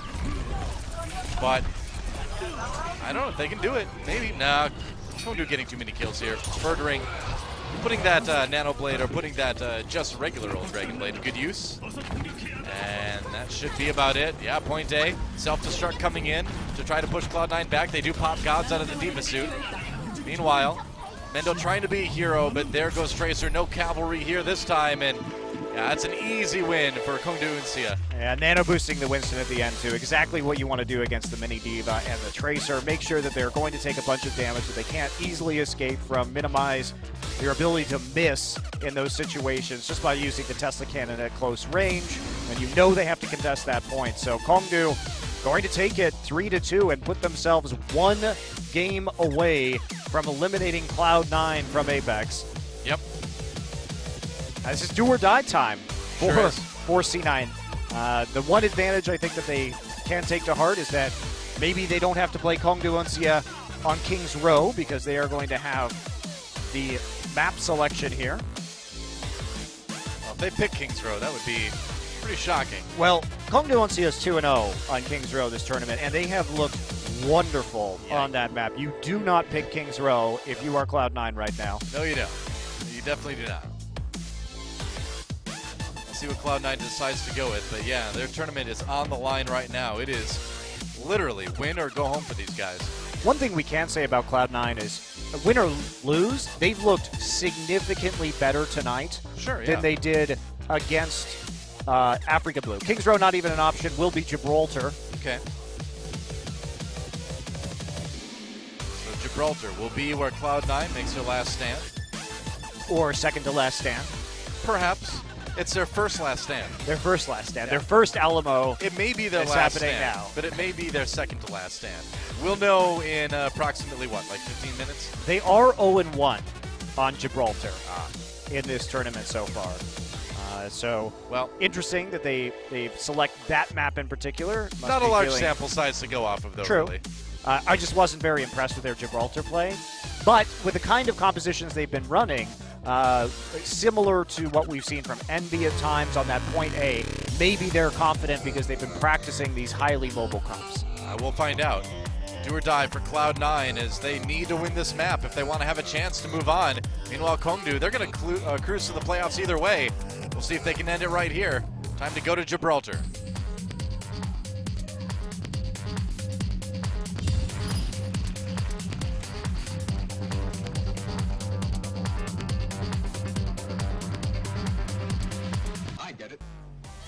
Well, Cloud9 has got to get it. If they want to keep moving on in Apex, they need to win this map, and they need to win the next map against one of easily the best teams in Korea in Kongdoo Uncia. Hey, they've been giving them a good run for their money, though. Yeah, they sure have. A couple of close maps.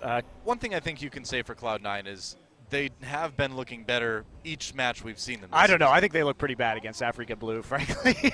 I still think they came looked. off with a win against Combox, and I think really underperformed in a match that they probably should have been able to win. I still think they look better than they did against Conbox. I think Conbox is just disagree. really easy to beat. But I disagree. I think that was kind of a cluster, that Africa Blue match. well, there's only one way to solve this: 1v1 Mario Party. After this, it's going down. That's how we solve all our problems, guys. That's right. Yep, that's how the world should solve their problems too. Although Mario Party can make people very violent, so maybe that's actually not such a great idea. Okay. Well, Kongdoo, they are continuing to run the triple tank soldier. But if Cloud9 runs a dive composition, their ability to reposition on some of those upper platforms on point A may be another point of weakness. Or even Afara coming through. Rolf, looks like he'll be on the Zenyatta this time around. So how good is C9's target selection? Winston going to go up there immediately, scoping out. Yep. Cloud9 getting that payload rolling. You don't see a lot of aggressive defense until the payload is on its way through car wash. Yeah, this is a style of composition that we usually see from a team like LW Blue, where if you have excellent target selection, as Surefour goes around for a long flank, he's waiting to see if Soldier is going to be up here, but that defense isn't coming through as Birdring is playing really far forward. Yeah, meanwhile, Surefour gets in the back lines, forces Surefour to drop that biotic field. Dance does go down early on as Gods picks up a nice pick. Surefour gets one himself, and Cloud9 rolling pretty well here on Gibraltar. This is a really weird defense from Kongdoo Uncia. They didn't contest the high ground at all, and they played so far forward that they didn't even really have an opportunity to stall out the payload at all. Like, I don't know why you would do that. Usually you see the Ana and the Soldier on the top there, and they would have won that 1v2 against the Tracer. So strange decision-making here for Kongdoo. I'm not sure if they were planning on just backing up through security up on the high ground, but it was odd. Meanwhile, Cloud9 continues to be very aggressive as they go into hangar. Gods pulling out the Dragon Blade now. Graviton Surge, though, coming in for Kongdoo, and they're going to stop Cloud9 cold right here. Yeah, caught the Genji right at the end of the dash in the Graviton Surge. Nicely done by Butcher. But they didn't invest too much. It was just a Dragon Blade right now. Cloud9 approaching a status where they're going to have 5 ultimates. They should be pretty comfortable with what's going on. Bit of a free charge there from the Fire Strike for Mendo on the Zarya. Thank you. It's always nice when you get those as a Zarya player. Just use the thank you emote. Surefour back to contest shuttle. All right, time for Big Bang. Dropping it in there, and all right, that's a decent amount of damage. Cloud9, pretty successful fight. They're going to drop the Transcendence just to make sure everyone stays up. They really want to complete hangar phase now if they can. And that is a great start to it. Trance was a bit of a waste from Rolf, not necessary after those 3 kills came through. Would have been able to push through regardless if they lost 1 member. But better safe than sorry, I suppose. They maintain 2 ultimates as we see Kongdoo come in. Yeah, meanwhile, attack visor for Birdring. Trying to push back against C9, but they've got the sound barrier. Birdring does not last long. Surefour looking for some targets. Kongdoo Uncia is on the payload now. Fingers looking for a shatter. Yeah. Oh, there's a nice charge. Meanwhile, Primal Rage popped by Rib. Yep. Trying to delay this, wait for the rest of his team to get there. Gods pulls out the Nano Blade, but gets hit by a sleep dart and destroyed on the ground. Meanwhile, Surefour is still standing. Gonna have to back away though. So Cloud9 held at the last moment by Kongdoo Uncia. Looks like he was hit by the Earth Shatter, excuse me. I think so, yeah. Yeah, got hit by the Shatter instead. So, swap up now. Zenyatta no longer an attractive option. That Birdring and Dance are on that Tracer and the Winston combination. Very difficult to defend yourself and stay alive. Especially in hangar phase. No matter who's on the other side, there are so many ways to drop down and kill Zenyatta that it's a tough hero to play on that part of Gibraltar, that's for sure. Trust me, I know. You've got the golden balls, though. I know. I have the golden balls. I can speak with authority on Zenyatta matters. Sure for trying to hold out Birdring as he comes in from behind. Cloud9 just trying to get back to the payload. They've got the high ground. The problem with this switch is that they have to approach the high ground very slowly because they can't jump up there anymore. Everybody trying to get to shuttle and all the way around the side now. It's a deliberate approach here from C9. Yep. Amount of ults on the side of Kongdoo. Once Cloud9 does dedicate to the engage, the stalemate right now trying to be broken by the pulse bomb there. Surefour did force out the Primal Rage. Yeah, that's right. By using the pulse bomb, but Birdring gonna find him. I was gonna say, yeah, Birdring doing a lot of damage and Dance just getting in there and pushing everyone from Cloud9 back. So, yeah, they got the Primal Rage up, but they may not have wanted that. You won't like Dance when he's angry. And Kongdoo Uncia, massive ult bank now to work with, and certainly Birdring is going to be able to pick his up very soon. Pops around the corner, gets a nice bit of ult charge. And gets a Helix rocket to the face, too.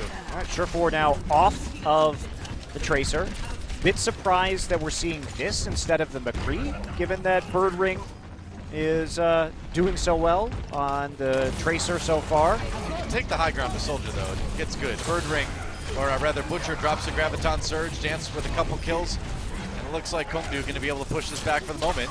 And there goes Mendo. This is what we expect from Kongdoo, right? Look at that. Right. They don't overcommit. The only thing they use is a Graviton. We haven't seen Butcher try those crazy Graviton flanks. He seems to have gotten it straight in his head now that he needs to just go after the front line and fight as a unit. But that allows Kongdoo to stop bleeding ultimates like they were on Numbani and set themselves up for another nice defense. Meanwhile, Dance has nearly gotten his Primal Rage back, so this is going to be an extremely tough defense to hold, and that's a good shatter. Yeah, Anchor with another great Earth Shatter. We see so many of these, but it's it's Kongdoo with the follow-up again. And this is where it's bad. Oh, he predicted the jump. That was beautiful. And guess how many ults they used, Doa? I'm guessing one. One. Yep. This is what's so impressive. When Kongdoo Uncia is at their best, their positioning allows them to get maximum value out of every one of these ultimates. So C9, they're going to have one last push here. They're going to have 5 ults, but that's going to be more or less matched by Kongdoo, and this has got to be effective. And Dance is lurking with that Primal Rage, and you can just disrupt the enemy team sort of positioning so much with this ultimate. He's just going to dive in early, try to get things going on Kongdoo's terms. Cloud9 drops the sound barrier. Ult's going down all over the place. Graviton Surge, God's trying to capitalize on it with the whole hog as Cloud9 pushes forward. No kills yet for either side, but they're going to come in soon. There's a hook onto Birdring. Good start for C9. Surefour with the attack visor now. He's got to deal with that Reinhardt shield. He's got to deal with Dance, though. Not anymore. He gets him. Meanwhile, Graviton Surge for Kongdoo as they try to turn it around, but there's no follow-up from the Zarya ultimate, and Cloud9 winning the big fight. And God's absolutely clutched that by nailing the hook onto Birdring. He was their main source of damage. And you see, after that goes down, there's no more backline threat for Cloud9. They can just march right forward with their man advantage, take the fight into the front line of Kongdoo without fear of their supports dying or their tanks getting flanked and poked out. So, nicely done. Birdring now going to be swapping over to Widowmaker to get the sights, or the snipes on the long sight lines here. Payload's still moving, minute remaining, and Cloud9 improbably again managing to push forward in the last possible waning moments of overtime. Yeah, they've certainly been making the clutch offensive plays today, that's for sure. Birdring chased off the high ground by Rib before he takes a sleep dart. They do take him out in the end. Nice shot onto Rolf, and Kongdoo with a pretty solid defense early on here. The kills come in, and that's the issue we saw from Cloud9 is, yeah, God's going to be able to dive that Widowmaker, but when everybody's on the high ground from Kongdoo, he can get focused pretty damn fast, and that's a good switch. Surefour back onto the Genji right now because they realize they need another hero to contest this, and that Gods cannot be going in alone. Yeah. All right, speed boost is Cloud9. Shatter, tries to Rib. stop the attack here. Rib gets a couple. Cloud9 really capitalizing well on that Earth Shatter. Still have to deal with Dance, but that's not going to be a big problem as he will go down right now. That payload's moving, but we're going to be into overtime here as they do get the team kill. Rib once again winning the Shatter mind games. Blocked the Shatter from Panker, then managed to hold on. Mendo lurking on the side with a good bit of charge, and here comes. There it is. Graviton Surge keeps everybody off to the side. The charge comes through for Rib. What a great final play from Cloud9. They've still got to deal with that nano-boosted Winston. Primal Rage, though, activated, but it doesn't actually give him the health. And Cloud9 finishes Gibraltar. Wow. 3 points in OT, but they got it done. Scary. Second map that we've seen from them that's either a hybrid or an escort where they finished the third point in overtime. They barely held on Numbani, but pulled it out. And so much credit needs to go to Rib on those last plays because had he not been able to land that Shatter, I don't think that we see Cloud9 pushing through to that third point. And he has been, in my mind, the most consistent performing player on this Cloud9 roster here in Korea. Yeah. Kongdoo Uncia looking a little bit stunned here. I think they thought they had it held in hanger, and after losing that last-minute fight, things kind of fell apart for them. Yeah, clutch plays from C9. It was in the hanger, it was that hook. The pick early on by some over-aggressive positioning by Kongdoo Uncia with their Tracer, and that last part, the Panker ulting the Reinhardt shield, gave Rib the opportunity he needed. And the rest of us, this is it right here.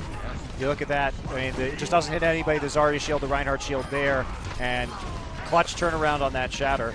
You could see why Panker thought he had an opportunity, though, because Rib had started to turn, but it was actually the Zarya shield that really helped out, the Zarya barrier. I mean, you don't see Panker missing a lot of these Earth Shatters either. He's definitely one of the better Reinhardts we've got here in Korea. I do think that Rib is really underappreciated, though, as a tank player. He has been... Well, he's certainly showing it this time. Cloud9 with the defense.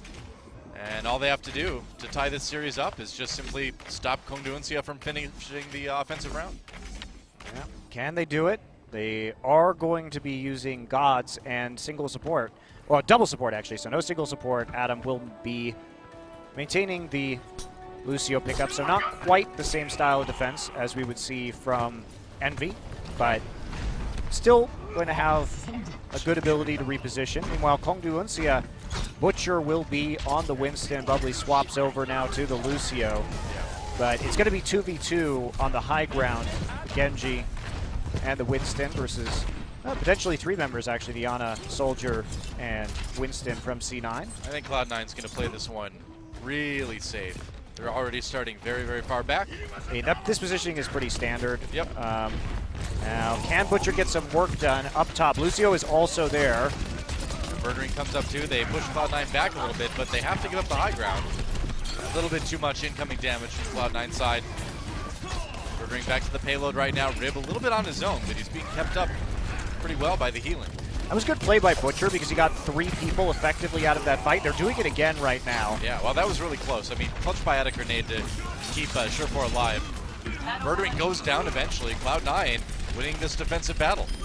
But when you get those plays, though, when you're zoning out 2 people or 3 people with just 1 or 2 people, the people on the bottom side of the map that are pushing the payload have to start picking up kills. Oh, yeah. Because the entire goal of that is to create those zones that add more value and give you a man advantage. But they're not able to pick up the kills onto Rib or Mendo or anybody who's positioned on that low ground, and they can't make the most out of some nice positional play that we see. Good start for Cloud9. About 220 remaining. Goodbye. Boop. Really nice boop there. Yep. All right, there's a lot of damage to Winston at the same time because of Surefour.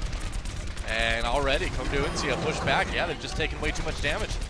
Butcher, I guess, does get one kill with the Primal Rage, but Sureforce says, all right, I can just jump down, you're on your own. And he's not using the tack visor. Holds on to that cooldown. No need to commit to that just yet. It's a very calm defense. Yeah, C9. C9 has been having great ult economy here on Gibraltar to this point in time. Wolf will get some healing done and get that nano boost up for himself. C9 approaching 5 ultimates. They've only had to use the Shatter, which is potentially why they held on that lower push. Oh, Gods did get hooked by Dance. That's a short man for Tack visor Uncia working, now, though. Yep. Tack visor equalizing things pretty fast. Surefor, though, has to worry. There's a sound barrier on Kongdoo Uncia. He's running, doesn't actually go for the health pack, goes back to the payload instead and gets the kill. Bubbly taken out Cloud9. They use the sound barrier. They have to use a couple ultimates there, but they do hold. That kill from the tack visor onto the Genji was so crucial. Both players were ulted by the nano boost. Value significantly higher for C9 as Surefor's patience pays off, waiting for that. Bubbly now on the Zenyatta. As they need to bust this tank line. I think that's what this is a change in strategy for them, where they're going to try and just win the tank war now and the frontline war instead of attempting to really dive in. Yeah, see if they can get those really fast picks with the Orb of Discord too. Dance with the early whole hog. Get the kill on the Mendo. Good start. Huge but shatter. Rib responds. Man, Earth Shatter into a kill. Does go down eventually, but Rib again trying to save the day.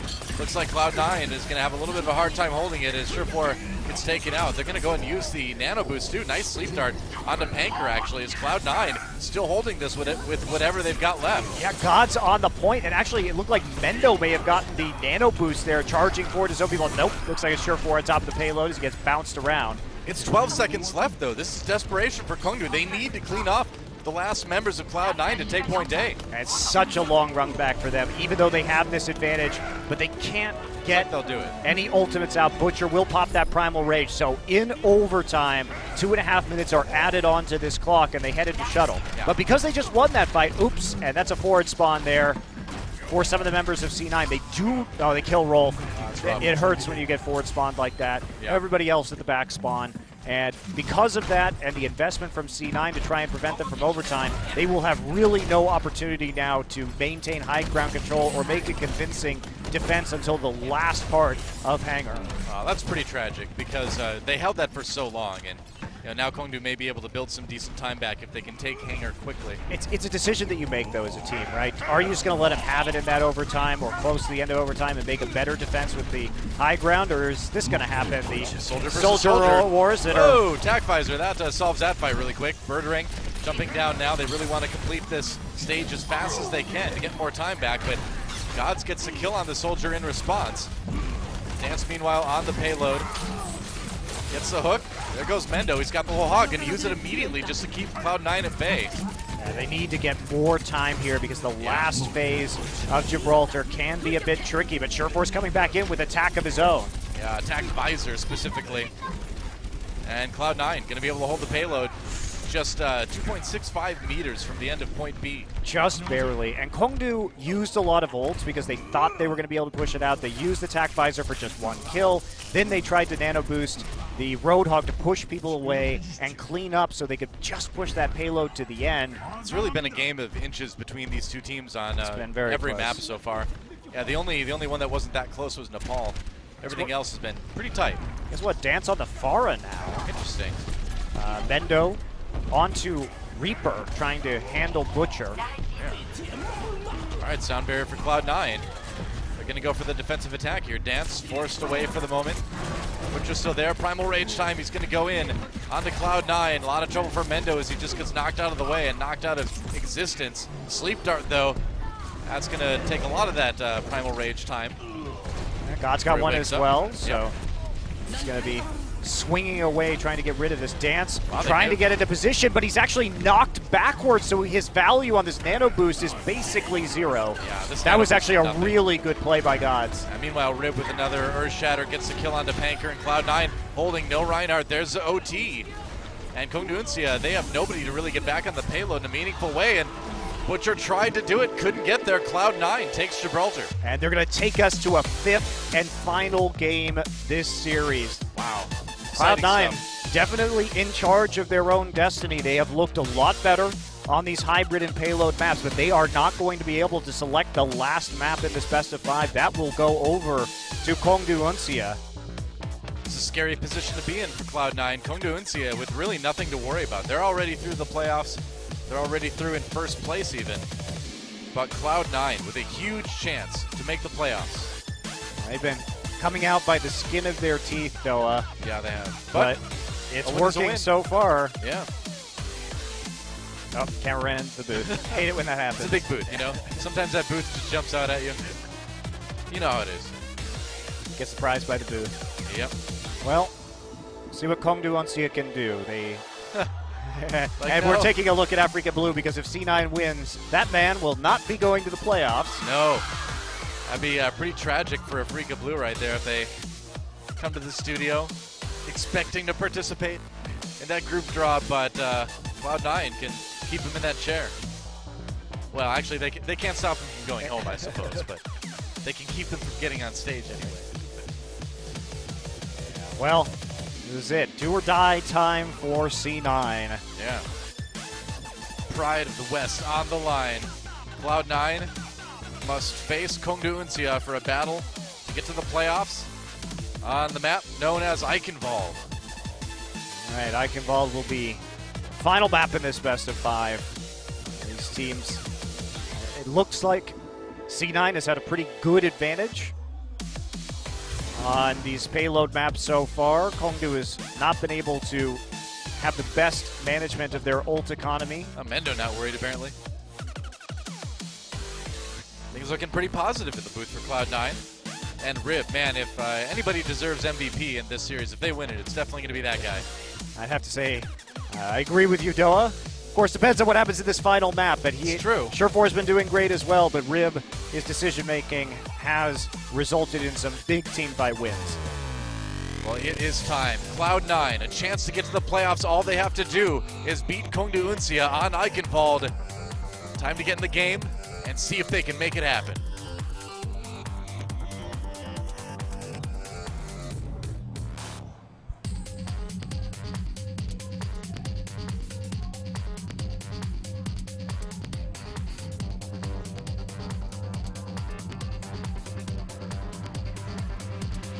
I get it.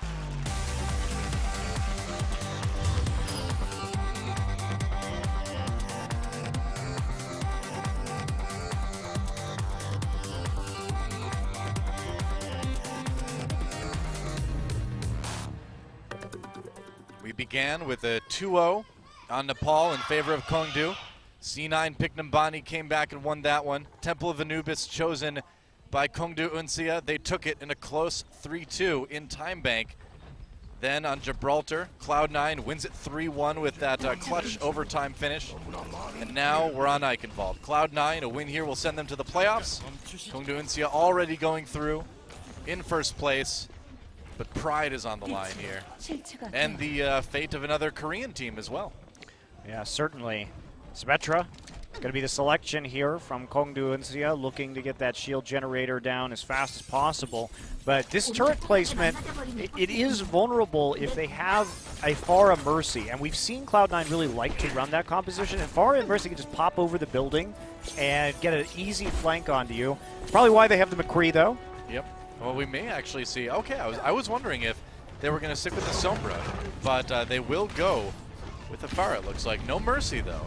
That's a No mercy. grenade coming through. Yeah. At the start of this fight, Rolf will be on the Zenyatta again. They're looking to see what exactly this composition has. They do not see it yet, but Mendo somehow dies to the Ana very early on. That's interesting. You know, the Zenyatta is a nice substitute because you can put the Orb of Harmony on the Pharah, and you can also siege that difficult-to-break choke pretty well with the Orb of Discord, so... I'm not sure they've seen the Symmetra yet, but... They should have gotten far enough to at least get zapped by one of the turrets, I think. Well, I'm sure they saw, like, the orbs floating through, so they know. Birdring a little bit low, gets taken out early by Gods. Surefour strikes with the Pharah now, backs away, out of range of the damage from that Diva, really.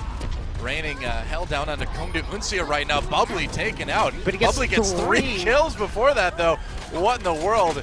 Symmetra's but he dies That's a with dream. 100% ult charge, Doa. So yeah. he goes down at the end, and it doesn't really matter that he got those 3 kills unless he can somehow get back to this point fast enough. Surefour, close to Butcher, gets out of range of the Zarya left click, but will fall to Dance. However, the rest of C9 back onto the point. Bubbly still has not dropped that ultimate. Yeah, the respawn's coming in though for Kongdoo Uncia.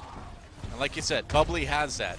There was We'll an see what he uses opportunity it for C9. That is so huge, actually, that Bubbly got back with the Symmetra. Now they're either going to have the teleporter or they're going to have the shield generator. What's it going to be? Probably a shield generator now that everybody's back. He's going to go with the shield generator. Yep, I think that's the better choice. You only really would In this use the teleporter if you were the last one up and you needed everybody to get back very quickly. Otherwise, shield generator when your whole team is there is significantly stronger. Generally, that's right these days, yeah. Oh, Mendo, he knows right where this thing is. Ooh, but yeah, you can't contest that. Got it though with Whoa, the he got the pulse bomb in there. Just nailed it. Oh, So man. took that initial shot, but still made the play well done. Absolutely worth. Meanwhile, Barrage comes in for sure for a couple kills that we didn't get to see, but Birdring manages to take down Gods. I believe as he was trying to pull out that Dragon Blade. That's just Close. a little too much to handle. But Gods is going to come back. He's going to have that Dragon Blade to use. Yeah. Bubbly swapping over to Lucio. Good decision there. I mean, you're just not going to you're have done. time to build the ultimate again. And, you want the Lucio now at this point. A minute and a half left. Now, the Cloud9 was able to get up to the second tick. Yeah, Rip comes in. Oh, Deadeye. Dead McCree before the ult happens. Gods with the Dragon Blade, though. Gets 2 already. Transcendence comes in for C9 to try to keep everybody up. Self-destruct used. But Cloud9 really wants to take this point. A minute left in the time bank so far on point A. And Cloud9 looks like they may have it. Graviton Surge. Interestingly used there by Butcher. Where's the follow-up? Well, there's enough follow-up, though, that they're going to get a couple. And now the Faro battle. Wars have commenced with Birdring, and Birdring they gets still the haven't kills. been able to quite get this point. Kongdoo Uncia, they're going to force a sound barrier out of Cloud9. Adam dropping that one, but they still haven't quite taken it. Dance had the nano boost for a second, trying to do as much damage to Surefour as he can. You've got to make this work, a but long fight. He's Roll gonna just go a chase away Roll, sitting yeah. duck Can't on do that much. Zenyatta versus the Diva. And so it looks like actually against the initial odds, they may be able to hold right now. Surefour still picking up what kills he can. They've got to do just a little bit more. I mean, Surefour can do damage on the Pharah, but he can't take the point. Falls back down to 2. 15 seconds remaining. This is Cloud9's do or die. Surefour has the barrage, but that is it. And Sound Barrier going to make it very hard to dislodge Kongdoo Uncia. This is basically their tournament on the line. If they don't take point A, it's going to be so hard to hold. Barrage comes in, Sound Barrier immediately. They do take down Bubbly, but Surefour killed by Birdring.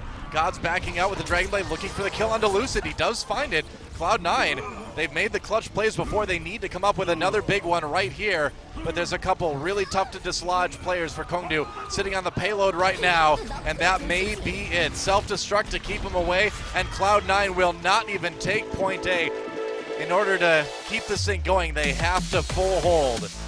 And even then, Doa, it will go to a control point. And this is the nightmare scenario for Cloud9. They could not really go to sudden death. That was something that they had to avoid at all costs because they have not been very good on control maps overall, while Kongdoo has been stellar. So they needed to win on their own terms, and now best case scenario, they have to go and full hold and then win on a control point. And that, I think, is a remote possibility. It's looking grim for Cloud9 as we swap sides. Kongdoo Uncia on the offense.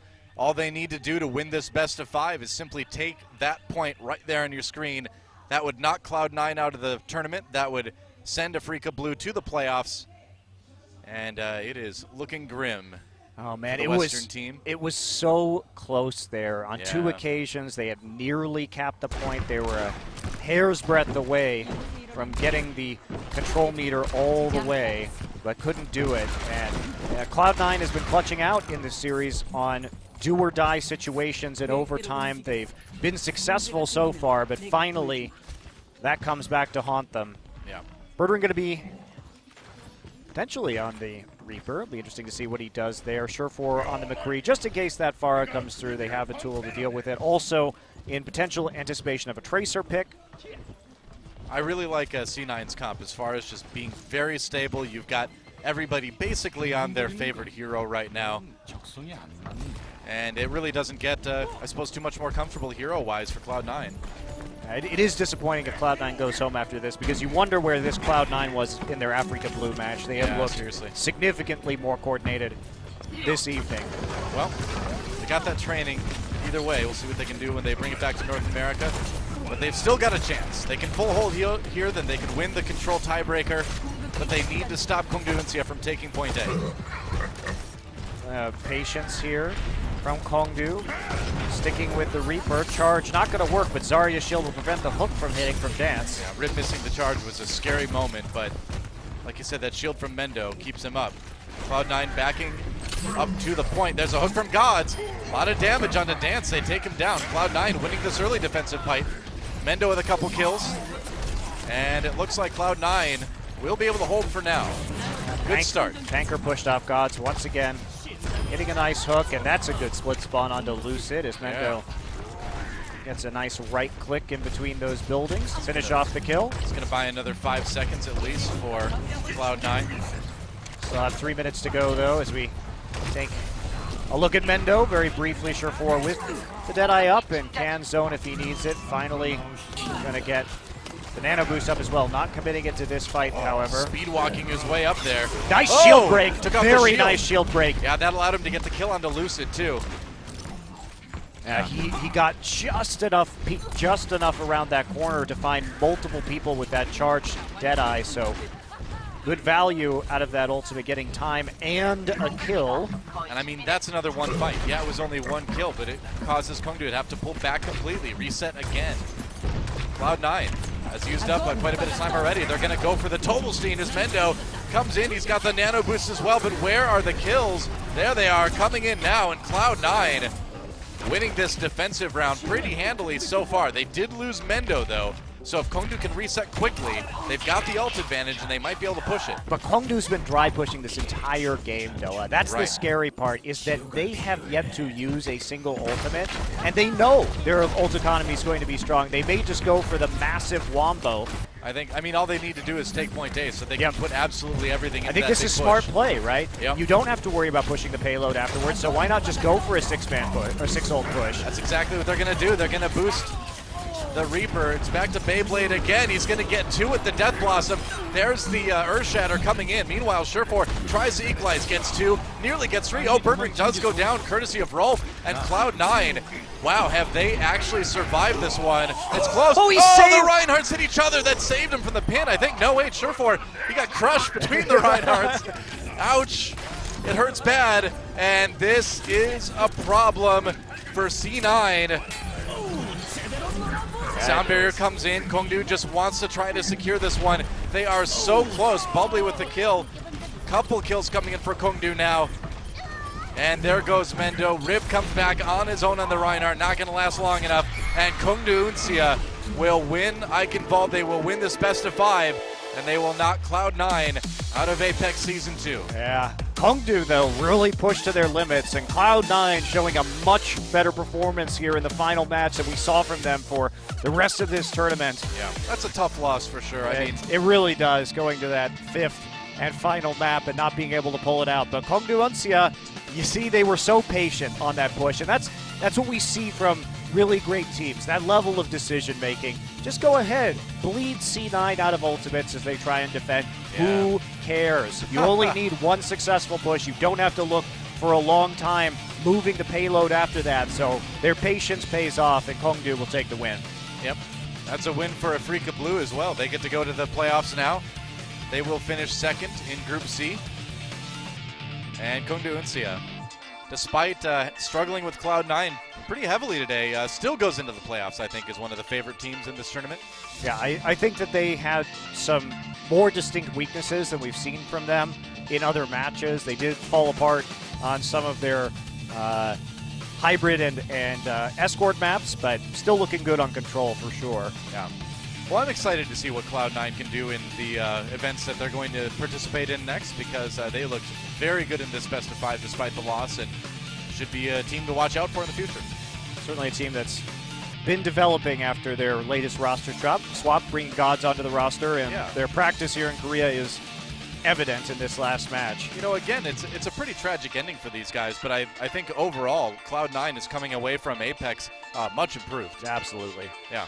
But that said, Noah, the men of the West are falling one by one. They are. Fnatic, the last hope to get a second Western team into the playoffs. That's right. We need still waiting for Aragorn to show up and help out the men of the West. Inspire them with a speech or something. Now, Fnatic, their fate is in their own hands, as is Runaways. Whoever wins our next match will be heading into the playoffs in second place in Group D. Yeah, so do not go anywhere. Should be a pretty action-packed best of 5 coming up. Runaway has been such a fun team to watch all season, and Fnatic fighting for the pride of the global teams here.